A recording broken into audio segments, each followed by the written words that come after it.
உறுப்பினர்களுக்கு வணக்கம்.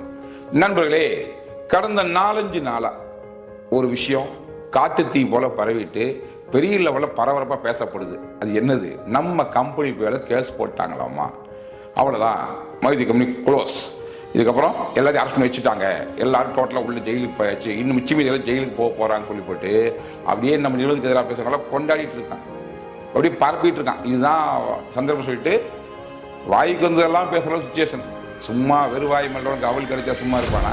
இப்படி பலவிதமான கூத்துகள் நடந்துகிட்டு இருக்கு. இதுல மைத்திரி கம்பெனி இருக்குமா இருக்காதா, பேவுட் கொடுக்குமா கொடுக்காதான்னு சொல்லி எவனாச்சும் வெளியே பேசுறான்னா அவன் பேசிட்டு போட்டுங்க. ஆனா உறுப்பினர் உங்களுக்கு ஆஸ் எ எம்டி நான் சொல்ற அசூரன்ஸ், நம்ம கம்பெனியை யாரும் ஆற்றவும் முடியாது, அசைக்கவும் முடியாது. ஏன் தெரியுமா? இது மக்களின் நிறுவனம், இறையருளாலும் இயற்கையர்களால் உருவாக்கப்பட்டு ஒரு ஸ்திரத்தன்மையோட மக்கள் நம்பிக்கையை பற்றி எவ்வளோ நியூஸ் பேப்பர் வந்துச்சு, நம்ம என்ன நடத்தாம விட்டுட்டோமா? டிவியில் வந்துச்சு நடத்தாம விட்டுமா?